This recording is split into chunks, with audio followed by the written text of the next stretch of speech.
ಆತ್ಮೀಯ ಪ್ರಿಯ ವೀಕ್ಷಕರಿಗೆ ಎಲ್ಲರಿಗೂ ನಮಸ್ಕಾರ. ಎಲ್ಲರೂ ಹೇಗಿದ್ದೀರಾ? ಎಲ್ಲರೂ ಚೆನ್ನಾಗಿದ್ದೀರಾ ಅಂದ್ಕೊಂಡಿದ್ದೀನಿ. ಬನ್ನಿ ವೀಕ್ಷಕರೇ, ಈ ದಿನ ಒಂದು ವಿಶೇಷವಾದ ಮಾಹಿತಿಯನ್ನು ತಿಳಿಯೋಣ ಬನ್ನಿ. ವರಮಹಾಲಕ್ಷ್ಮಿ ಹಬ್ಬ ವಿಶೇಷತೆ ಹಾಗೂ ಈ ಹಬ್ಬವನ್ನು ಯಾರು ಪ್ರಾರಂಭ ಮಾಡಿದರು ಹಾಗೂ ಯಾವಾಗ ಭೂಲೋಕಕ್ಕೆ ಬಂತು ಹಾಗೂ ಈ ಹಬ್ಬದಿಂದ ಏನು ಫಲವನ್ನು ನಾವು ಪಡೆದುಕೊಳ್ಳಬಹುದು ಎಂಬ ವಿಶೇಷ ಮಾಹಿತಿಯನ್ನು ನಾವು ತಿಳಿಯೋಣ ಬನ್ನಿ ವೀಕ್ಷಕರೇ. ಅತ್ಯಂತ ಶ್ರೇಷ್ಠವಾದ ಸಭೆ ಕೈಲಾಸ ಪರ್ವತದಲ್ಲಿ ನಡೆಯುತ್ತಿರುತ್ತದೆ. ಆ ಸಭೆಯಲ್ಲಿ ಶಿವ, ಪಾರ್ವತಿ, ನಂದಿ ಹಾಗೂ ಭೃಂಗಿ ಹೀಗೆ ಇನ್ನು ಮುಂತಾದವರು ಶಿವ ಪರಿವಾರದವರು ಆ ಸಭೆಯಲ್ಲಿ ಇರುತ್ತಾರೆ.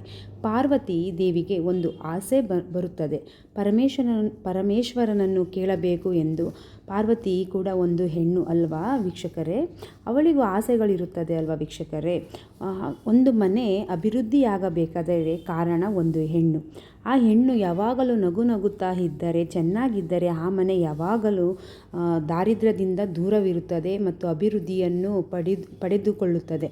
ಪಾರ್ವತಿ ದೇವಿಯು ಪರಮೇಶ್ವರನ ಹತ್ತಿರ ಬಂದು ತನ್ನ ಆಸೆಯನ್ನು ಕೇಳುತ್ತಾಳೆ.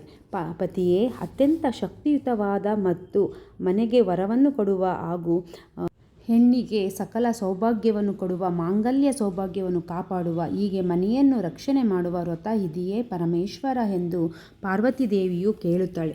ಕೇಳಿದ ತಕ್ಷಣ ಪರಮೇಶ್ವರ ವ್ರತದ ಬಗ್ಗೆ ಸಭೆಯಲ್ಲಿ ತಿಳಿಸಿಕೊಳ್ಳುತ್ತಾನೆ. ಪರಮೇಶ್ವರ ಹೇಳುತ್ತಾನೆ, ಪಾರ್ವತಿ, ನೀನು ಜಗನ್ಮಾತೆ. ಎಲ್ಲ ಸುಮಂಗಳಿಯರಿಗೆ ಅತ್ಯಂತ ಯೋಗ್ಯವಾದ ಹಾಗೂ ದೀರ್ಘ ಸೌಭಾಗ್ಯ ಕೊಡುವಂತಹ ಮತ್ತು ಮನೆಗೆ ವರವನ್ನು ಕೊಡುವಂತಹ ಒಂದು ವ್ರತ ಇದೆ. ಅದೇ ವರಮಹಾಲಕ್ಷ್ಮಿ ವ್ರತ. ಇದನ್ನು ವ್ರತ, ಹಬ್ಬ, ಲಕ್ಷ್ಮೀ ಪೂಜೆ ಎಂದು ಹಲವು ನಾಮಗಳಿಂದ ಕರೆಯುತ್ತಾರೆ. ವ್ರತ ಎಂದರೆ ನಿಯಮ, ನಿಷ್ಠೆ, ಕ್ರಮಬದ್ಧವಾಗಿ ಆಚರಿಸುವುದು. ಈ ವ್ರತವನ್ನು ಶ್ರಾವಣ ಮಾಸದ ಶುಕ್ಲ ಪಕ್ಷದ 2ನೇ ಶುಕ್ರವಾರ ಆಚರಿಸುವುದು. ಈ ವ್ರತವನ್ನು ಮುತ್ತೈದೆಯರು ಕ್ರಮಬದ್ಧವಾಗಿ ಶುದ್ಧಿಯಿಂದ, ಭಕ್ತಿಯಿಂದ ಹಾಗೂ ಒಳ್ಳೆಯ ಮನಸ್ಸಿನಿಂದ ಈ ವ್ರತವನ್ನು ಆಚರಿಸುತ್ತಾರೆ. ಈ ವ್ರತವನ್ನು ಆಚರಿಸುವುದರಿಂದ ಲಕ್ಷ್ಮಿ ಯಾವಾಗಲೂ ನಮ್ಮ ಮನೆಯಲ್ಲಿ ಬಂದು ನೆಲೆಸುತ್ತಾಳೆ ಹಾಗೂ ಲಕ್ಷ್ಮಿಯು ಯಾವಾಗಲೂ ವರವನ್ನು ಕೊಡುತ್ತಾಳೆ ಮತ್ತು ಸಕಲ ಸೌಭಾಗ್ಯವನ್ನು ಕೊಡುತ್ತಾಳೆ. ಈ ವ್ರತವನ್ನು ಯಾರು ಮಾಡಿದರು, ಯಾವ ಕಾರಣಕ್ಕೆ ಮಾಡಿದರು ಎಂಬುದನ್ನು ತಿಳಿಯೋಣ ವೀಕ್ಷಕರೇ. ಕುಂಡಲಿ ಎಂಬ ಪಟ್ಟಣವಿರುತ್ತದೆ ವೀಕ್ಷಕರೇ. ಆ ಪಟ್ಟಣದಲ್ಲಿ ಚಾರುಲತಾ ಎಂಬ ಗೃಹಿಣಿ ಇರುತ್ತಾಳೆ. ಆ ಚಾರುಲತಾ ಗೃಹಿಣಿಯು ಮಲಗಿದ್ದಾಗ ಅವಳ ಕನಸಿನಲ್ಲಿ ಮಹಾಲಕ್ಷ್ಮಿಯು ಬಂದು, ನಾನು ನಿನಗೆ ಅಷ್ಟ ಐಶ್ವರ್ಯ, ದೀರ್ಘ ಸೌಭಾಗ್ಯವನ್ನು ಕೊಡುವೆ. ನೀನು ಈ ವ್ರತವನ್ನು ಮಾಡು.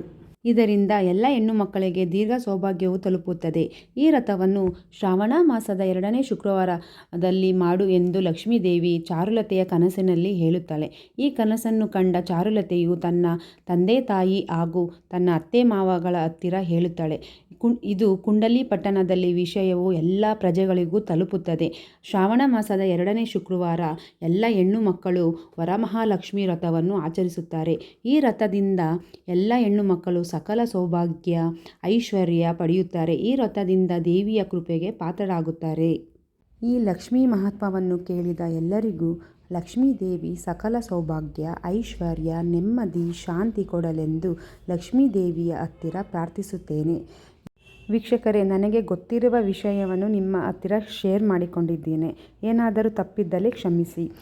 ವರಮಹಾಲಕ್ಷ್ಮಿ ಹಬ್ಬದ ಶುಭಾಶಯಗಳು ಎಲ್ಲರಿಗೂ. ಧನ್ಯವಾದಗಳು.